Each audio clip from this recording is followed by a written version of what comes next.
emri përvetshëm po bëhet më i rëndësishëm se institucioni apo jo? Pse nuk është kështu? Ne nuk mendojmë që është çështje e emrit të përvetshëm. Ne mendojmë që është e drejtë e jona për të propozuar një person cili ne mendojmë që mund ta bëj më së miri në mesin e kësaj përbërje që ka aktualisht në kuvend lëvizja vetëvendosje punës si kryetar të kuvendit. Edhe diskutimin tek emri i përvetshëm, unë mendoj që e kanë sjellë pikërisht partitë e tjera politike, duke u ndalur dhe duke diskutuar figurën e Albulena Haxhiut, duke dhënë epitete prej më të ndryshme, ndërkohë që nuk po flasim për faktin që është një propozim që ka ardhur prej partisë fituese dhe që është e drejtë e joni ata propozojmë këdo që ne mendojmë që është personi më adekuat në mesin e 48 deputetëve që ka lëvizja në kuvend sot.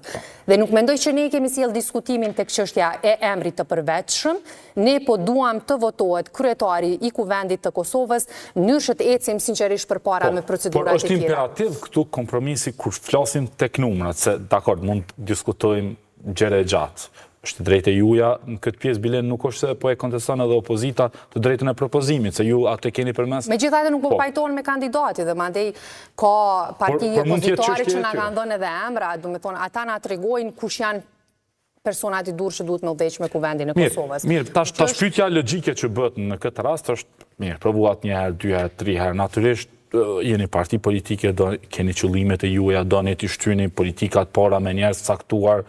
Unë Albulena Haxhiu ka fituar mbi 125.000, 126.000 vota. Por, çështja është këtu, që nëse ne zvarrisim procesin pra me 15 prill prej se filloi, nëse ne hymë në përpjekjen e 10 dhe me këta numra kështu mund vazhdoj pafundësisht.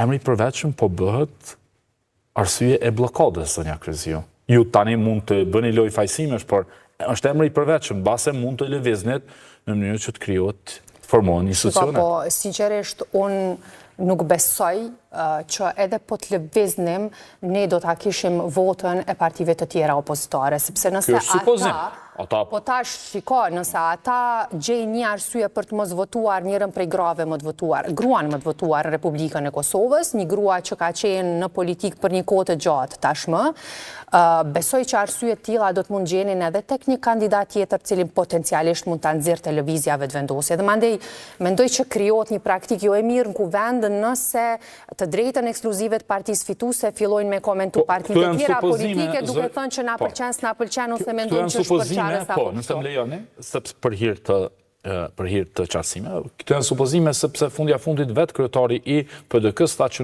edhe para takimit që ne do kërkojmë një emër tjetër në diskutim dhe mund të merreshin vesh në takim sot në orën 8:30 që të propozonte dikë tjetër, nuk e di tash nuk po hym në emra, por thjesht çështja është se ne kam pas opozitarë tu dhe natyrisht edhe çështja e tyre edhe barikadimi i tyre është i diskutueshëm.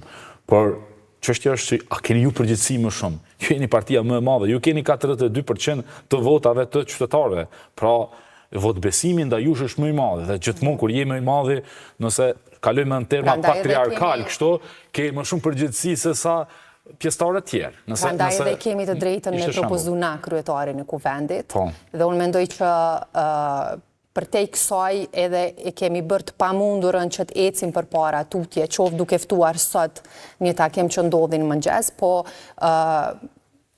nuk besoj që një marrëveshje politike për ta nxjerrë situatën prej këtij ngërshi që është kriju mund të arrihet brenda një 30 minutësh pas një periudhe gjatë kur na tentojmë me shty përpara procesin e konstituimit të kuvendit, ndërkohë kemi arsye të panevojshme prej partive tjera politike të cilat e pengojnë që një gjë tillë të ecë përpara. Do të thonë, personalisht nuk pres që një gjë e tillë të kryhet shpejt. Tash mos të harrojmë që unë e kuptoj që është shqetësuese për qytetarët në veçanti, por edhe për aktarë tjerë në Republikën e Kosovës. Edhe për mua është shqetësuese. Ju për shembull ju si deputet apo merrni mesazhe porosi. Prej 2019-s në kuvend, mandatin e tretë me radha zitash.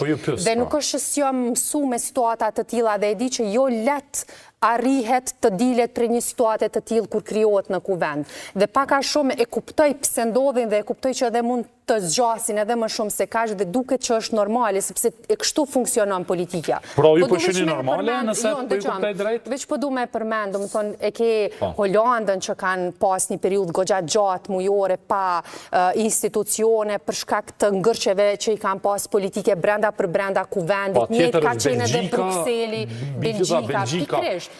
Lumi sistemet, Bullgaria, janë proceset natyrshme që ndodhin nëpër sistemet më demokratike në botë, do mendoj që edhe në Kosovë mund të ndodhë. Vetë nuk do të normalizohet kjo për shkak se konteksti i Kosovës është tjetër. Absolutisht, as nuk po tentoj ta normalizoj dhe as nuk dua ta normalizoj. Po me qenë se po merrni krahasimet. Unë personalisht takoj qytetarë ndryshëm gjatë ditës, edhe prej tyre kanë qëndrime të ndryshme sa i përket situatës që është krijuar dhe e shoh që e diskutojnë, e shoh që presin që të hidhet një hap përpara, e shoh që presin që të konstituohet kuvendi, të krijohet qeveria dhe proceset cilat kanë betë pezull të shtyjen për para. Mua nuk duket sigurisht që jo situatë normale, as nuk është se konsideroj që jemi në rregull kështu si që jemi. Unë besoj që na duhet me botë pa mundurën dhe besoj që është përgjegjësia se cili deputet në kuvendin e Kosovës që të votoj konstituimin e kuvendit të Republikës Kosovës. E pastaj kur diskutojmë për krijimin e qeverisë është çështje krejtësisht tjetër. Tani nuk është bara i bjen. Jo, mendoj që këto bara i bjen plotësisht partisë fituese për ta bërë numrin e nevojshëm të votave dhe për ta shtyr përpara procesin. Që ne nuk po kemi një afaz, ne kemi një përgjegjësi tjetër që duhet diskutojmë dhe t'i bëjmë numra. Pra ju sot s'po ndihni përgjegjëse për situatën, apo tani kështu? Unë nuk ndihem përgjegjëse sepse unë jam aty duke votuar, duke kryer punën time. Po si shumicë, jo vetëm ju si individ. Edhe si shumicë jemi duke e bërë të njëjtën gjë. Gjithë deputetët e televizjes vetëvendosje janë çdo ditë aty, çdo 2 ditë aty, në kohë edhe të gatshëm për ngritur dorën dhe për të votuar për. Me shpresën që do të ketë edhe vota të tjera deputetëve në që të ecë përpara procesit. Tash nëse flasim drejt, nuk mund të presësh prej qiellit kjo të bëjë. Jo, unë besoj që ka deputet brenda kuvendit të Kosovës, cilë duan që ta votojnë kandidatën tonë zonjën Albulena Haxhiu, por unë e di që kjo nuk do të për shkak ndoshta edhe të presioneve të brendshme që ata i kanë prej partive politike ku janë.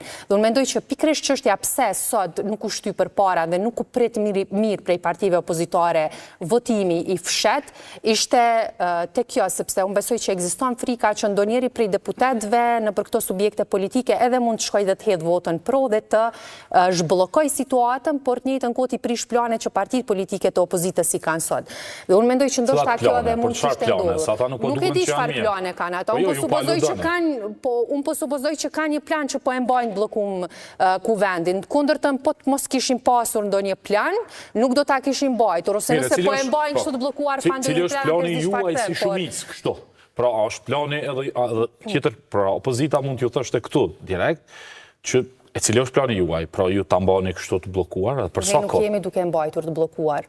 Më thonë, unë nuk e kuptoj pse lëvizja vetëvendosje akuzohet që po e mban të bllokuar kuvendin, kur ne jemi të vetmit deputet që votojnë... Sepse ju s'po bëni kompromis në asnjë formë për të kaluar në fazën tjetër.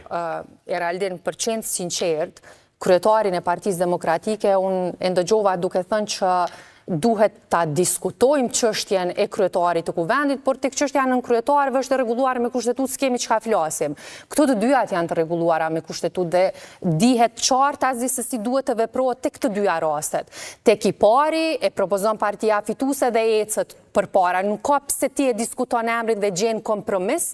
Tek çështja e kandidaturës për kryetarin e kuvendit, por njësisht duhen votat për të parin, për kryetarin e kuvendit duhen edhe për nënkryetarin të kuvendit. Tash na mos ta krijojmë një praktikë të tillë kur e diskutojmë emrin e kryetarit të kuvendit dhe ti pafundësisht kërkon që të mos jetë ky kandidat dhe të jetë një tjetër, dhe ndoshta gjeni një arsye për të mos ta votuar as edhe propozimin e dytë, cilin potencialisht ne mund ta kemi, besoj që nuk do ta kemi, por të njëjtën gjë mund ta bëjmë edhe ne kur vim tek çështja e nënkryetarëve. Nëse është ideja për të vazhduar edhe më tej blokadën e institucionit më të rëndësishëm Kosovë që është kuvendi. Ne nuk jemi të interesuar. Ne kemi propozuar, le të shkojmë në pako, po e propozojmë kryetarin, ju i propozoni kandidatët që mendoni që duhet i përfaqësojnë partitë tuaja politike si nën kryetar të kuvendit, dhe po e zhbllokojmë. Po dalim, po e konstituojmë kuvendin dhe po ecim tutje me formimin e qeverisë. Me gjithë respektin, po këtu pozicion janë kristalta që sa kohë, ne po i dim. Çështja është